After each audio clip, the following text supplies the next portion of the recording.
आजच्या कार्यक्रमाचे अध्यक्ष आपले लोकप्रिय खासदार सुनीलजी तटकरे, मंत्रिमंडळातील माझ्या सहकार्याने ह्या भागाचं विधानसभेमध्ये प्रतिनिधित्व करत असणाऱ्या आदिती तटकरे, विधान परिषदेचे आमचे प्रतिनिधी अनिकेत तटकरे, विजय बंधू मोरे, उमाताई मुंडे, दर्शन विचारे, जितेंद्र सातनाक, डॉक्टर अबू राऊत, सौ सबा फिरफिरे, सौ कल्पिता मुरकर, सुरेशजी मगर, नाझीम हसवारे, सायलीताई दळवी, हिदायत कुदरते, महादेव पाटील, समीर बनकर, श्याम भोकरे, दयानंद भगत, संजय कर्णिक, मुक्तार वेळासकर, उत्तम जाधव, चंद्रकांत रोडे, फैरोज भेंटे, सुबोध महाडिक,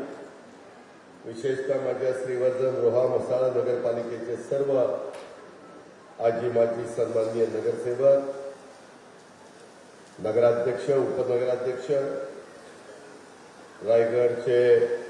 रायगड जिल्ह्याच्या विविध तालुक्यातून उपस्थित असणारे सगळे माझे बंधू भगिनी, शासनाचा विविध खात्याचा उपस्थित असणारा अधिकारी वर्ग, पत्रकार मित्र, ज्यांनी आज आम्हा लोकांचा सत्कार केले ते सगळे मान्यवर, बंधू भगिनींनो आणि माझ्या तरुण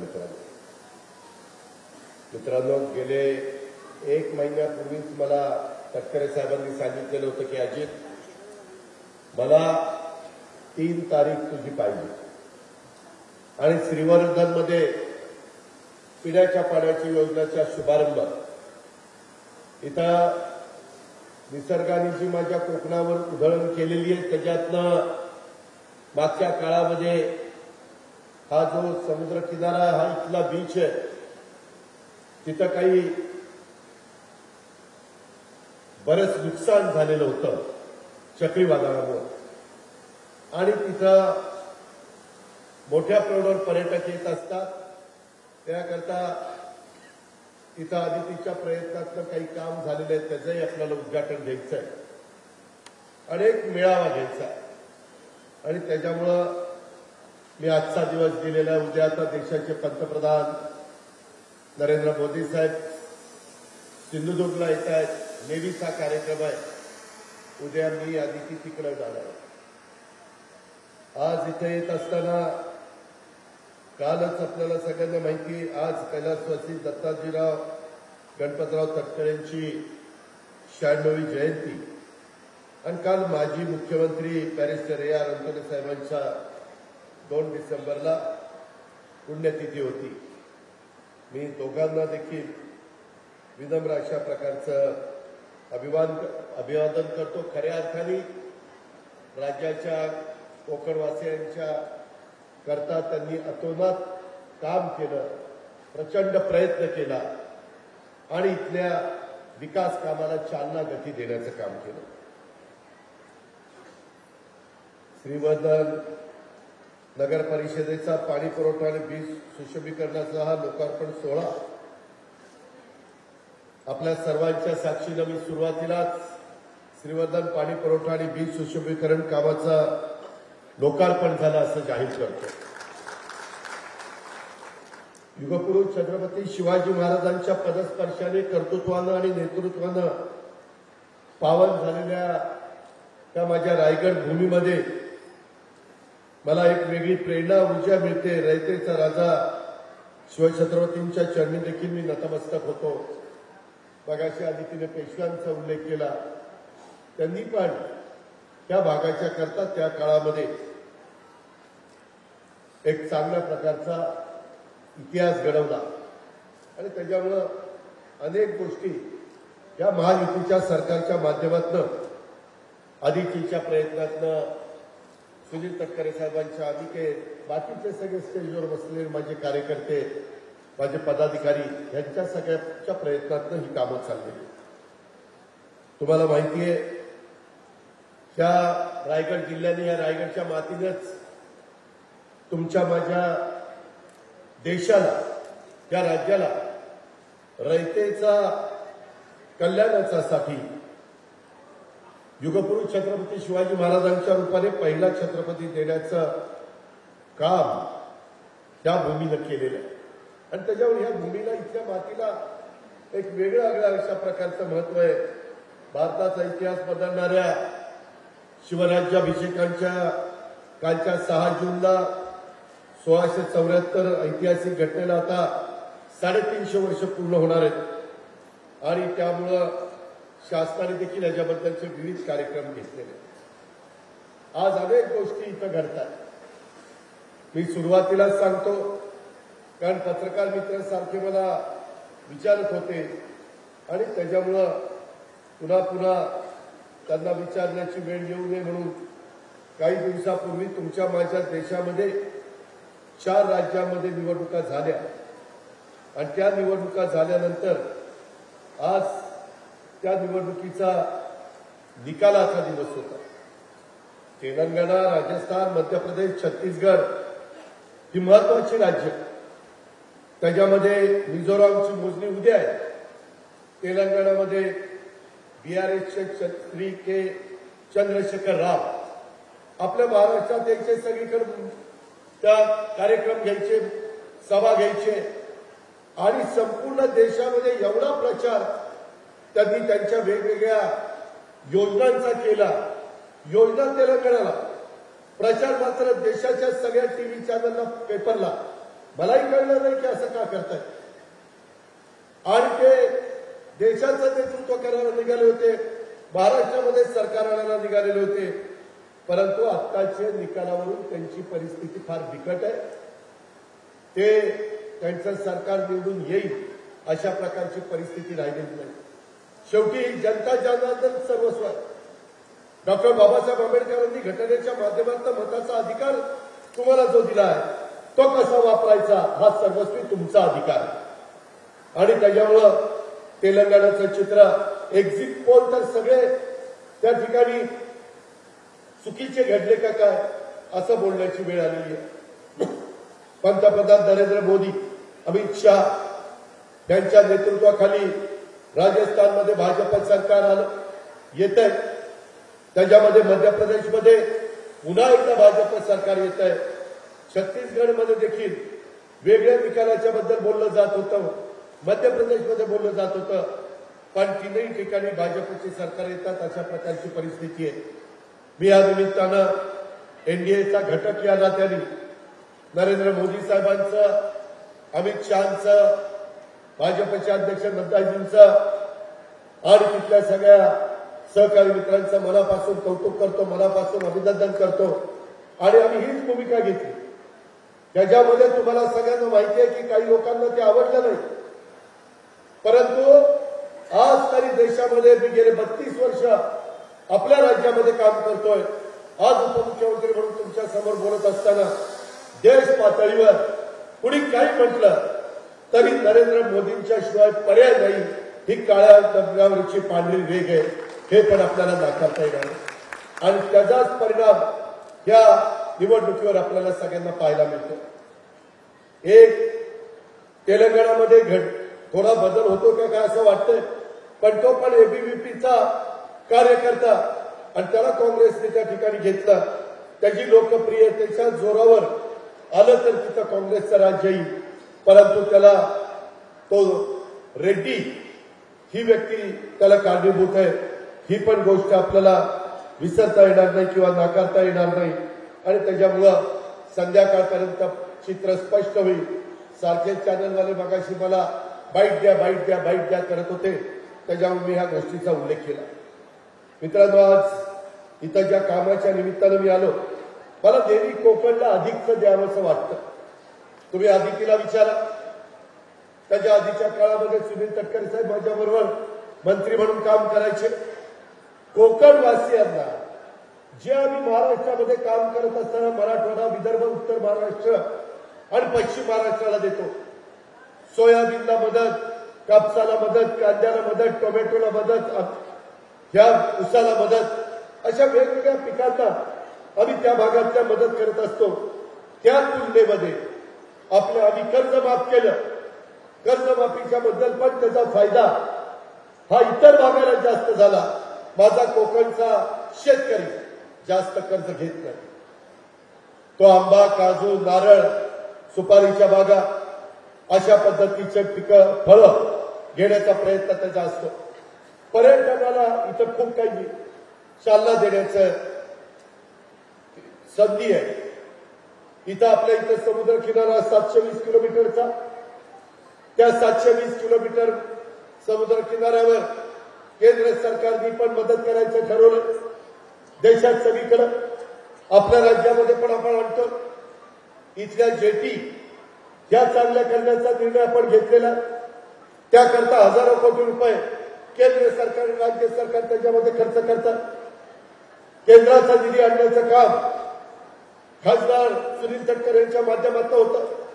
राज्याच्या निधीच्या बाबतीमध्ये अनिकेत आणि आदिती त्याच्यामध्ये प्रयत्न करतात.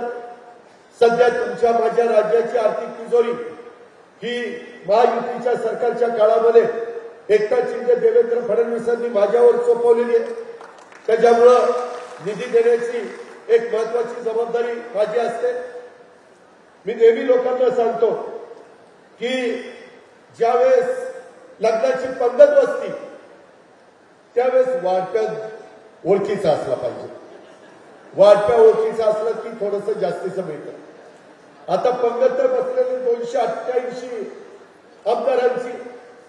साहजिकच आमची मुलगी आदितीचं ताट आलं की अजित पवार 2 पाय जास्तच वाढणार नाही. सांगायचं तात्पर्य आमच्या मुलीकरता निधी जो गरजेचा, जो माझ्या या विधानसभा आणि कोकणवासियांच्या भल्याचा, माझ्या शेवटच्या माणसाच्या उद्धाराकरता एक आर्थिक पाठबळ मिळवून देण्याचा, त्या बाबतीमध्ये मी सतत लक्ष ठेवून आहे. तुम्ही त्याच्याबद्दल काही काळजी करू नका. रेवस ते रेड्डी 498 किलोमीटर लांबीचा सागरी मार्ग, कोस्टल रोड, 9,500 कोटी रुपये त्याचा खर्च अपेक्षित आहे.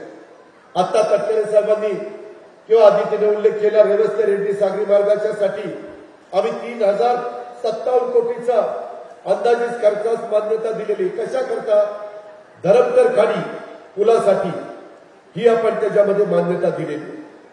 त्याच्यामध्ये हे सगळं धरमतर खाडी आणि बाणकोट खाडीवरील पुलाचं काम तात्काळ सुरू करण्याच्या करता एकनाथराव, देवेंद्रजी, मी, तटकरे साहेब, आदित्य आमचा सगळ्यांचाच अनिकेतचा प्रयत्न आहे. तुम्ही त्याबद्दल काळजी करू नका. हे कशा करता करतोय? हा सागरी मार्ग करत असताना आदितीनं माझ्या लक्षात आणून दिलं की दादा हा सागरी मार्ग होतोय जसा मुंबई ते नागपूर समृद्धी महामार्ग झाला. त्याच्यामध्ये मधून अजून ऍक्सिडेंट होतात, ते होऊ नये म्हणून आम्ही खबरदारी घेतोय. शेवटी तुमच्या माझ्या माणसांचा जीव खूप महत्वाचा आहे.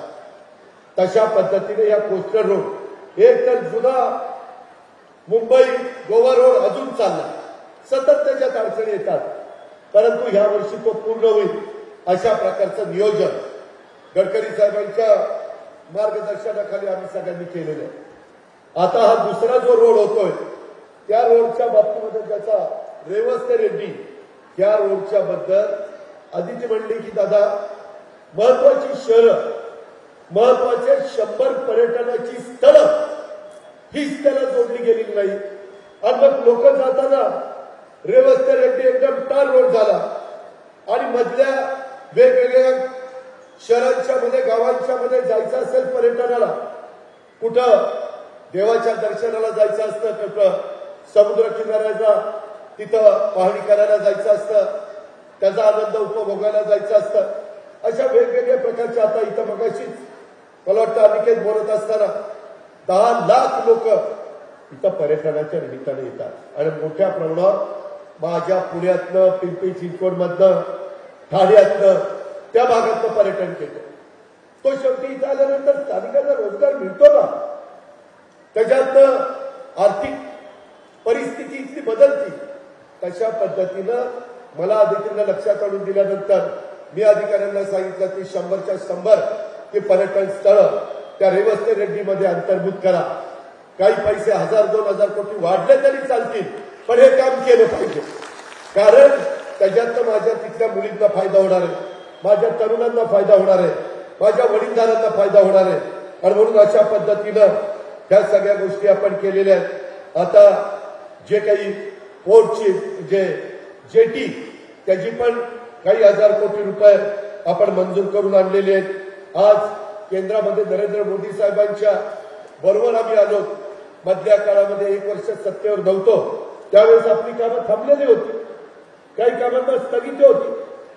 मागे मीच तटकरे साहेबांच्या इथे येऊन इथल्या काही कामांचं भूमिपूजन केलं, पाण्याच्या योजनेचं किंवा इथल्या माझ्या बीचचं तिथं चांगल्या पद्धतीने सुविधा देण्याचं.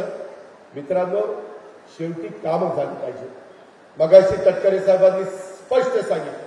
मी या निमित्तानं कोकणवासियांना सांगू इच्छितो, युगपुरुष छत्रपती शिवाजी महाराजांनी घालून दिलेल्या दिशेने मार्गाने शाहू फुले आंबेडकरांच्या विचारांनी सर्व जाती धर्माच्या लोकांना बरोबर घेऊन जाणं ही राष्ट्रवादी काँग्रेस पक्षाची प्रमुख भूमिका आहे. हीच आमची विचारधारा. मग तिथं माझा अल्पसंख्याक असेल, तिथं माझा मागासवर्गीय असेल, आदिवासी असेल, तिथं इतर मागासवर्गीय असेल किंवा कुणबी असेल, मराठा असेल, जैन असेल, मारवाडी असेल, कुठल्याही जाती धर्माची लोक असू द्या, शेवटी आपण भारतीय आहोत. आपल्याला त्याच्यातच आज 75 वर्ष देशाला स्वातंत्र्य मिळून झालेली. अजून खूप मोठा पल्ला आपल्याला गाठायचा. मगाशी पण ज्या योजनेतनं पाणी पुरवठा योजनेतनं श्रीवर्धनला पाणी येतं त्या तलावामध्ये गाळ काढला पाहिजे. जरूर मी मुंबईला आता गेल्यानंतर त्याबद्दल अनिकेत कोळी पाठपुरावा कर, आदिती तू पण कर, त्याच्यातनं आपण मार्ग काढू. शेवटी तुम्हाला चांगलं पाणी मिळालं पाहिजे. ते पाणी मिळण्याच्या करता आपण सोलर सिस्टीम बसवली, सोलर पॅनल, त्याच्यामुळं विजेचा खर्च कमी येणार, त्याच्यामुळं तुम्हाला पाणीपट्टी कमी मिळणार, कमी द्यावी लागणार.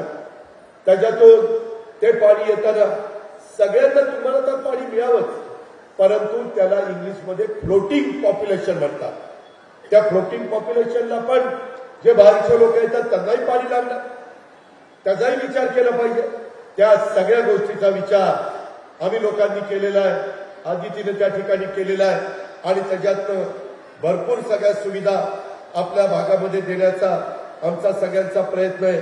22 कोटी रुपयाची योजना, 22,73,00,000 रुपयाची योजना, जवळपास श्रीवर्धनच्या लोकांना 135 लिटर पाणी मिळेल दररोज, अशा पद्धतीचं काम आपण केलंय. आणि हे काम करत असताना कॉन्ट्रॅक्टरनी पण चांगलं काम केलंय असं दिसतंय, परंतु कुठली अडचण येता कामा नये. मित्रांनो, दुसरी एक गोष्ट त्याच्यावर तुम्ही काळजी करू नका.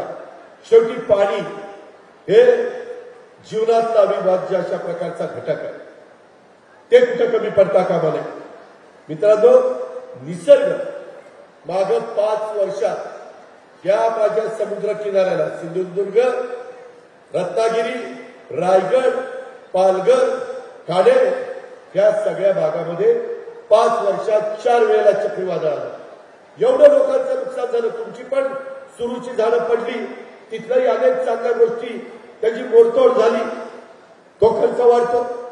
त्याच्याकरता केंद्राने एक कार्यक्रम आणला, राज्याने त्याच्यात लक्ष घातलंय. आणि या कार्यक्रमाच्या निमित्तानं आम्ही ठरवलेलं आहे की काही झालं तरी आपल्याला 14 सप्टेंबर 2023ला आम्ही निर्णय घेतला, कोकण विभागातील जिल्ह्यांमध्ये भूमिगत विद्युत वाहिन्या, कारण वादळ आलं की पोल पडतात, तारा पडतात, तुमचे लाईट तुटते, बंद होते. म्हणून आम्ही आता अंडरग्राऊंड भूमिगत विद्युत वाहिन्या टाकायच्या. धूप प्रतिबंधक केंद्र हे त्याच्यामध्ये आपल्याला करायचं. त्याच्यामध्ये खार प्रतिबंधक बंधारे हे आपल्याला करायचे. बहुउद्देशीय चक्रीवादळ निवारा केंद्र. काय होतं, एखादा गरीब असेल त्या वाऱ्यातला त्याची झोपडी, त्याचं घर सगळं उडून पत्रा बित्रा जातो, त्याला जायचं कुठं. त्याच्याकरता प्रत्येक गावामध्ये चांगल्या पद्धतीनं त्या वादळाला देखील निश्चितपणे टिकू शकतील अशा पद्धतीची निवारण केंद्र. आणि तसंच आपल्या इथं सह्याद्रीचा डोंगर, दऱ्या खोऱ्या आहेत, तिथं धरण प्रतिबंधक कामे हे करण्याचं आपण प्रस्तावित केलेलं आहे. आणि कोकण आपत्ती समीकरणाच्यासाठी 3,129 कोटी रुपये कामांना आम्ही मंजुरी दिलेली आहे. कोकणवासियांनो, माझी तुम्हाला हात जोडून विनंती आहे, पैसा आणताना आम्हाला आदित्यनाथ तटकरे साहेबांना आणि बाकीच्या सगळ्या लोकप्रतिनिधींना काय त्रास होतो ते आम्हाला माहिती. त्याच्यामुळे दिलेला पैसा हा पै सत्कारणी लागला पाहिजे, त्या कामाकरता खर्च झाला पाहिजे. याही गोष्टीचा आपण सगळ्यांनी विचार केला पाहिजे.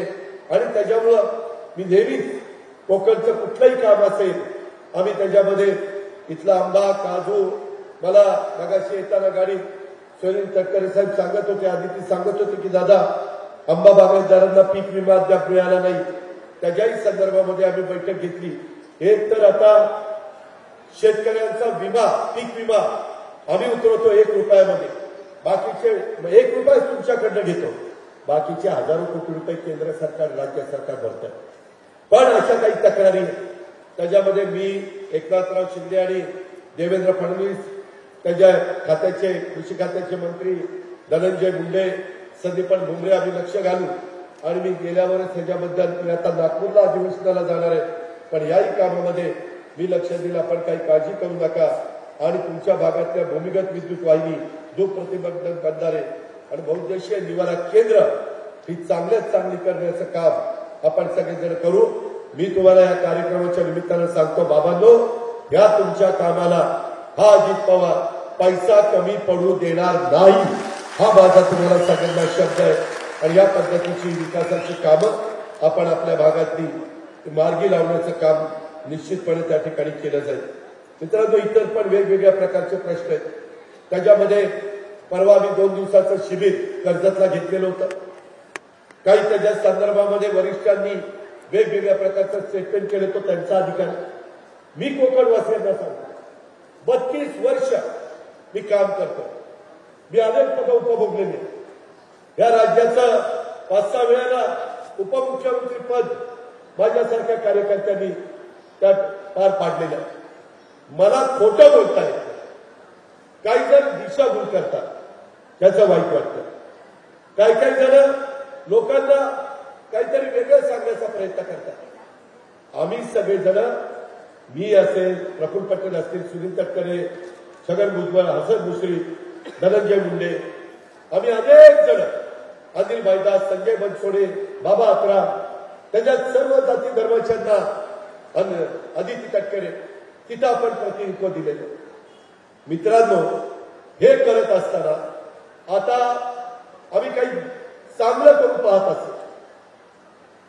केंद्र सरकारची मदत नरेंद्र मोदी साहेबांची, अमित शहाची घेऊन आपला राज्य देशामध्ये पहिल्या क्रमांकाचं राज्य कसं राहील, इथं उद्योगधंदे कसे येतील, इथं तरुणींच्या हाताला काम कसं मिळेल. मी आता सांगितलं, पर्यटनाला चालना देण्याच्या करता हजारो कोटी रुपयाची काम. आता लवकरच आपला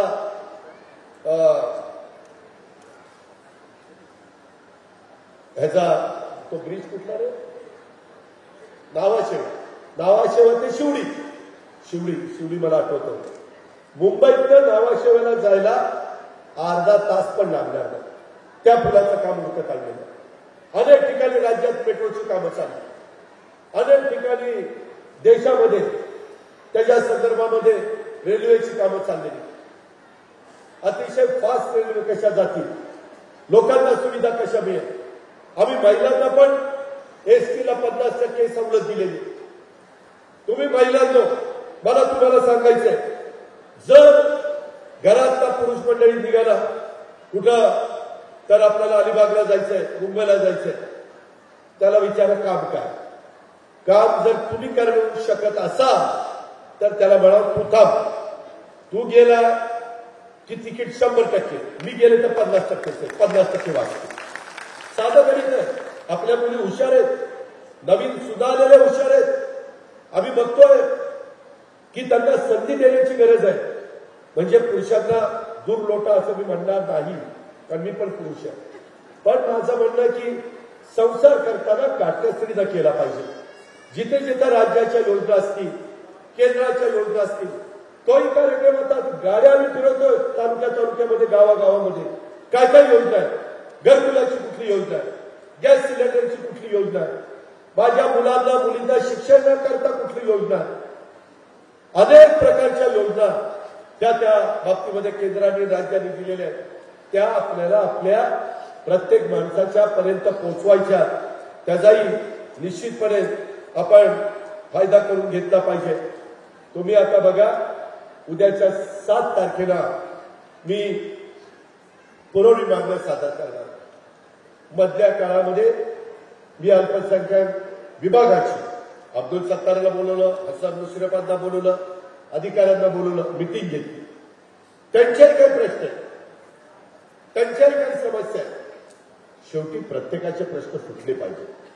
उद्या विकास होताना त्या विकासाच्या बाबतीमध्ये कुठला घटक हा बाजूला घेऊन चालणार नाही.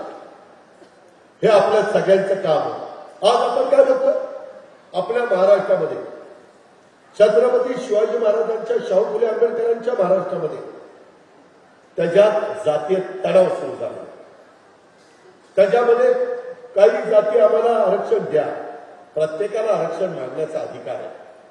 परंतु आज जे आदिवासींना, मागासवर्गीयांना, ओबीसींना, भटक्यांना दिलेलं आरक्षण आहे त्याला तर धक्का नाही लागला पाहिजे. कुणाच्या तोंडामध्ये घातलेला घास काढून घेण्याची महाराष्ट्राची संस्कृती नाहीये, परंपरा नाहीये.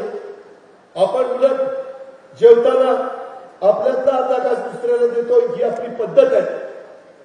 त्याच्यामुळं आज धनगर समाज आरक्षण मागतो. ते आरक्षण मागत असताना आदिवासींचं काही मत आहे. आज मराठा समाज आरक्षण मागतो. मागे आम्ही सरकारमध्ये असताना, पृथ्वीराज बाबा मुख्यमंत्री असताना दिलं होतं.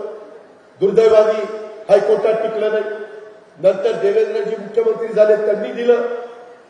ते सुप्रीम कोर्टात, हायकोर्टात टिकलं, पण सुप्रीम मध्ये टिकलं नाही. आता आरक्षण देताना काही त्याच्या संदर्भामध्ये मागास आयोगाचं शिफारस लागते. ते काम सुरू झालेलं आहे. ज्या घटकाला आरक्षण द्यायचंय तो वर्ग मागास आहे हे सिद्ध करावं लागतं. त्या हायकोर्टात टिकवावं लागतं. न्याय व्यवस्थेच्या कुठेही तिथं त्यांना ते पटणार नाही अशा प्रकारची गोष्ट होता कामा नये. आणि म्हणून बारकाईने एकनाथराव शिंदे असतील, देवेंद्रजी असतील, मी असेल, आम्ही सगळे सहकारी असो, आमचा हाच प्रयत्न चाललेला. पण काही जण वेळ द्यायला तयार नाही.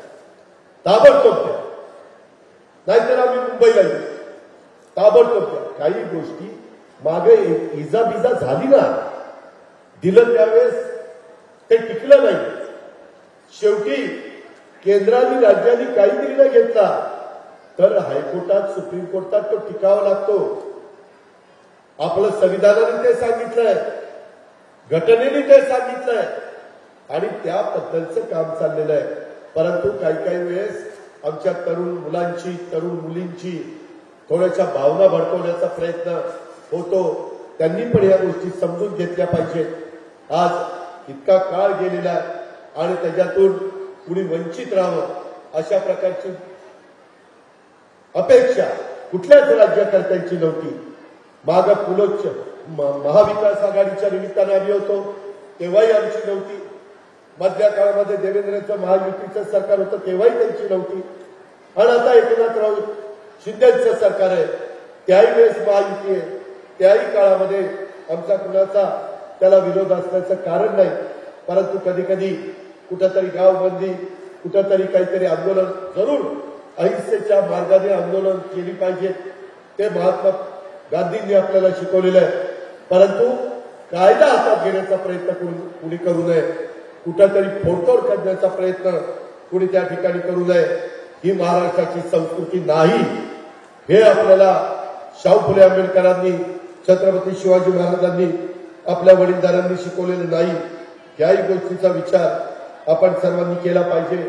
आपली तर श्रीवर्धनची योजना ही 40 वर्ष जुनी होती आणि त्याच्यावर नवीन पिण्याच्या पाण्याची योजना करणं गरजेचं होतं.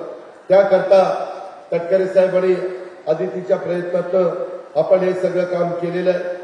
मित्रांनो, आज श्रीवर्धनच्या पर्यटन विकासाला चालना देण्याच्या करता श्रीवर्धन शहराला एक ऐतिहासिक, सांस्कृतिक, पौराणिक, आध्यात्मिक अशा प्रकारचं महत्व आहे. त्यामुळे या शहराच्या परिसराला भेट देणाऱ्यांची संख्या दरवर्षी वाढतीये.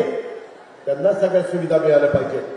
मूळ माझ्या श्रीवर्धनच्या स्थानिकांना सुविधा मिळाल्या पाहिजे आणि त्याच्यामुळं इथं आपण बंधाऱ्यालगत आयताकृती आकाराचं खुलं प्रेक्षागृह आणि ओपन जिमची व्यवस्था केलेली आहे.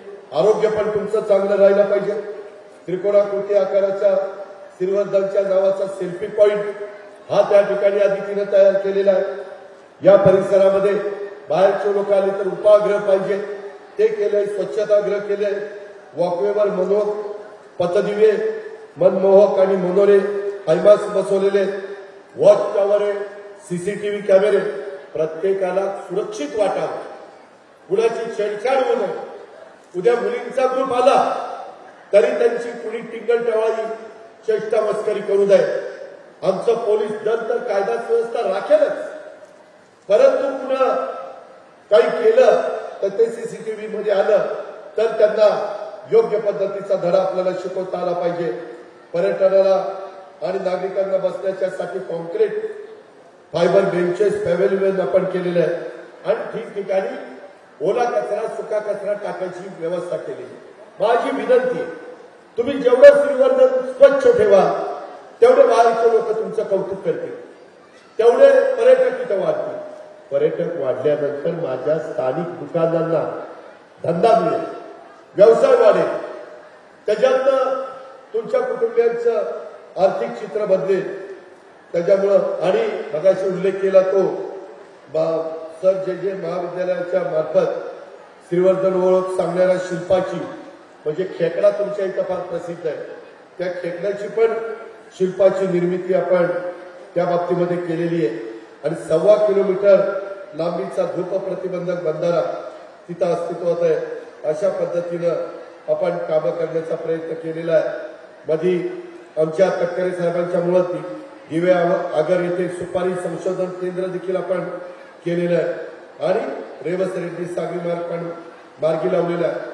ते मधल्या काळामध्ये तुमच्या रायगड जिल्ह्यात महाड, इकडं चिपळूणला, रत्नागिरी जिल्ह्यात असं काही काही ठिकाणी पूल येतो, खेड पूर येतो आणि त्याच्याकरता आपण एनडीआरएफ बेस कॅम्प करायचं ठरवलेलं आहे. एनडीआरएफ, एसडीआरएफचे बेस कॅम्प माझ्या सह्याद्रीच्या रांगांमधील रायगड, रत्नागिरी, सिंधुदुर्ग, पुणे, सातारा अशा दऱ्याखोऱ्यात असणाऱ्या जिल्ह्यांना पावसाचा आणि नैसर्गिक आपत्तीचा फटका मोठ्या प्रमाणात बसतो. पाऊस सुरू झाला तरी येईल, वाहनं यायची बंद होतात. त्याकरता आम्ही बेस कॅम्प देतोय की तिकडं एनडीआरएफची टीम यायला वेळ लागू नये. गेल्या अधिवेशनामध्ये आपण याच्याबद्दल चर्चा केली आणि त्यामध्ये राज्य सरकार ठाम आहे. त्याच्यामध्ये तुम्ही काही काळजी करू नका. मोठ्या प्रमाणावर कोकणच्या पायाभूत सुविधांच्यावर आपण भर दिलेला आहे. त्याचाही फायदा माझ्या कोकणवासियांना झाल्याशिवाय राहणार नाही. माझी तुम्हाला विनंती आहे की आम्ही राष्ट्रवादी काँग्रेस पक्षाच्या माध्यमातून काम करत असताना आम्ही कुठे चुकीचं करणार नाही. काही जण आम्हाला पुढे संधी देत असताना काहींनी आशीर्वाद दिले पाहिजे, काहींनी मार्गदर्शन केलं पाहिजे, परंतु काही काही जण थांबायलाच तयार नाही. आता करायचं काय? शेवटी काळ वेळ पुन्हा करता थांबत नसतं आणि त्यामुळं बहुमताने आम्ही तशा पद्धतीचा निर्णय घेतला आहे. त्याच्यातलं कुणाला तरी काहीतरी कमी लेखायचं, कुठंतरी नावमेद करायचं, कुठंतरी त्यांना दुर्लक्षित करायचं, अशा पद्धतीनं कुठलीही भावना आम्हा कुणाच्या मनामध्ये नाही. ही पण बाब मी आपल्याला सगळ्यांना सांगतो. आणि ज्या प्रकारे यंदाच्या या निवडणुकीमध्ये 3 राज्यांनी नरेंद्र मोदी साहेबांना पाठिंबा दिलेला आहे. उद्याच्या काळामध्ये लोकसभेच्या निवडणुकीच्या निमित्तानं पण महाराष्ट्रातल्या 48 जागा आहेत. त्या 48 जागांपैकी जास्तीत जास्त आम्ही तर 45 पर्यंत जागा या एनडीएच्या कशा निवडून येतील याबद्दलचा प्रयत्न आमचा सगळ्यांचा चाललेला आहे. आणि त्या पद्धतीनं आता आपल्याकडे दिवस कमी राहिलेले. मार्चच्या पहिल्या आठवड्यात माझा अंदाज आहे आचारसंहिता लागेल. हा डिसेंबर, जानेवारी, फेब्रुवारी 3च महिने आपल्या हातात. त्या 3 महिन्यात जेवढ्या काही मंजुऱ्या, जेवढी काही कामाचा शुभारंभ करायचा तो आपण करू. पण आचारसंहिता सुरू झाल्यावर मग सँक्शन देता येत नाही. त्याच्यावर रायगड जिल्ह्यातल्या सगळ्या कार्यकर्त्यांना, सगळ्या सहकाऱ्यांना, लोकप्रतिनिधींना, मंत्री महोदयांना, आमदार महोदयांना, खासदार महोदयांना सगळ्यांना माझं सांगणं आहे की ज्या काही अजून बाबी शिल्लक राहिल्या असतील आणि त्या माझ्या एकनाथरावांच्या आणि देवेंद्रजींच्या हातात असतील तर त्याही मार्गी लावण्याचं काम आपण निश्चितपणे करू. श्रीवर्धन संपूर्ण कोकणात, म्हणजे श्रीवर्धन पण आलं आणि संपूर्ण कोकण पण आला. त्याच्यामध्ये पायाभूत सुविधांची निर्मिती, पर्यटन विकासाच्या योजना आणि उद्योग निर्मितीवर आपल्या या महायुती सरकारचा भर आहे. या माध्यमातून मोठ्या प्रमाणावर रोजगार निर्मिती करून कोकणच्या जनतेला अधिक सक्षम करण्याचा या महायुती सरकार कटिबद्ध आहे. त्याकरता तुमच्या सगळ्यांचे आशीर्वाद, त्याकरता तुमच्या सगळ्यांचं सहकार्य, त्याकरता तुमच्या सगळ्यांचा भरभक्कम पाठिंबा हा आम्हा लोकांना हवा आहे. तो आपण सगळ्यांनी द्यावा ही तुम्हाला सगळ्यांना आग्रहाची, नम्रतेची, कळकळीची विनंती करतो. श्रीवर्धनच्या आणि रायगडच्या विकासाला मी मगाशी सांगितलं, आता समारोप करत असतानाही सांगतो की विकासाच्या निधीला कुठं निधी कमी पडू देणार नाही असा राज्याचा अर्थमंत्री म्हणून नात्याने मी तुम्हाला सगळ्यांना शब्द देतो.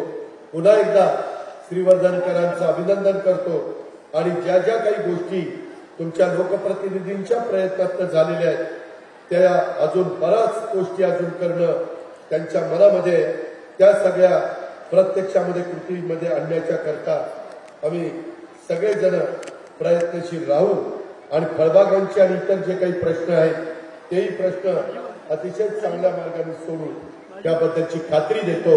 एक दिमागदार कार्यक्रमाला मोठ्या संख्येने आया बहिणी उपस्थित राहिला, पुरुष मंडळी उपस्थित राहिली, त्याबद्दल सर्वांना धन्यवाद देतो आणि आपल्या सगळ्यांची रजा घेतो. जय हिंद, जय महाराष्ट्र.